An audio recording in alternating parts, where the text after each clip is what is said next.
Percaya nggak, sebuah bunga langka bisa memicu kemarahan satu negara? Hari ini, kita bakal kupas tuntas gimana ceritanya sebuah cuitan ilmiah bisa meledak jadi krisis identitas nasional.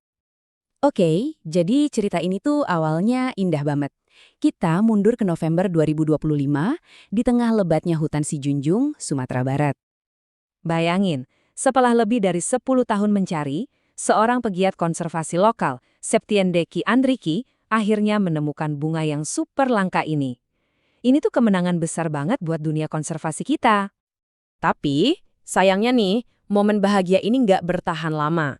Tiba-tiba, sebuah cuitan dari Universitas Oxford yang menyoroti keterlibatan peneliti mereka langsung memicu badai kemarahan di media sosial. Nah, disinilah pertanyaannya. Apakah kemarahan netizen ini beneran ada dasarnya?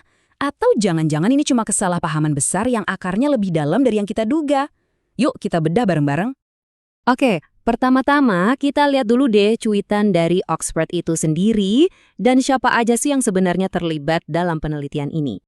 Jadi, biang keroknya itu ada di satu frasa ini, bagian dari sebuah tim. Cuitan Oxford menyebut peneliti mereka, Dr. Chris Thorogood, adalah bagian dari sebuah tim yang melakukan penemuan tersebut. Padahal ya, kalau kita lihat faktanya, pernyataan itu 100% benar. Ini tuh proyek kolaborasi internasional besar loh, ada banyak banget pihak yang terlibat, dari Indonesia maupun dari luar negeri. Nah, ini dia nih titik kesalahpahamannya. Kita harus bisa bedain antara dua hal, komunikasi publik dari sebuah universitas sama publikasi ilmiah yang super formal. Tujuannya beda, audiensnya beda, aturannya juga beda.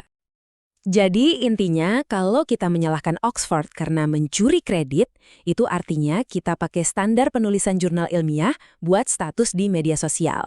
Ya jelas nggak nyambung kan? Asumsinya udah keliru dari awal.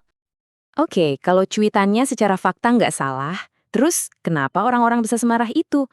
Nah untuk jawab ini kita perlu mundur sedikit dan lihat konteks sejarahnya. Jawabannya ada pada sebuah praktek yang punya sejarah kelam di dunia sains, namanya sains parasut. Dan jangan salah, ini bukan cuma cerita masa lalu. Sebuah studi menemukan 40% publikasi ilmiah tentang terumbu karang di Indonesia dan Filipina itu sama sekali nggak mencantumkan nama peneliti lokal. 40%, itu angka yang besar banget. Nah, luka sejarah soal sains parasut ini ditambah dengan tingkat literasi digital kita yang ya kita tahu sendirilah, plus efek viral media sosial, akhirnya menciptakan badai yang sempurna. Kemarahan besar yang sayangnya salah sasaran. Tapi tunggu dulu, gelombang emosi publik sebesar ini nggak menyebar sendiri loh. Ada pihak-pihak yang secara aktif meniup apinya biar makin besar. Begini, di mana ada kemarahan publik, di situ seringkali politisi melihat peluang. Isu emosional kayak gini itu modal politik yang empuk banget. Mereka bisa dengan cepat pasang badan sebagai pembela bangsa buat cari simpati. Dan disinilah para buzzer masuk. Mereka punya buku panduan yang jelas. Pertama, bikin narasi yang super simple dan emosional. Kedua, gaspol pakai tagar biar trending. Ketiga, serang siapa aja yang beda pendapat. Dan terakhir, ciptakan kubu kita versus mereka.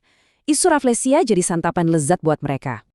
Tapi, lucunya, di saat semua orang sibuk nunjuk-nunjuk pihak luar, kontroversi ini justru tanpa sadar malah jadi cermin besar. Cermin yang nunjukin masalah serius di halaman rumah kita sendiri, di dunia akademik Indonesia. Ini nih yang bikin nggak nyaman. Sementara kita teriak-teriak soal etika ke orang lain, gimana kabar etika di rumah kita sendiri? Bukan cuma omong kosong loh, para ahli bahkan menyebut ada tantangan etika yang udah sistemik banget di dunia riset kita.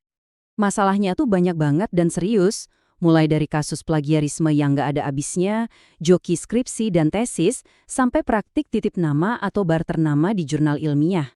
Ini bukan lagi oknum, tapi udah jadi masalah sistemik. Jadi, kemarahan soal raflesia ini jujur aja jadi ironis banget. Kita menuntut standar etika setinggi langit dari pihak luar, tapi di saat yang sama kita seolah-olah tutup mata sama borok yang jauh lebih besar di dalam negeri. Ini namanya standar ganda kan? Jadi kalau kita renungkan lagi, jangan-jangan kemarahan soal raflesia ini bukan cuma soal satu tweetan. Mungkin ini lebih ke cerminan rasa insecure dan titik buta kita sebagai bangsa. Ini jadi bahan renungan buat kita semua.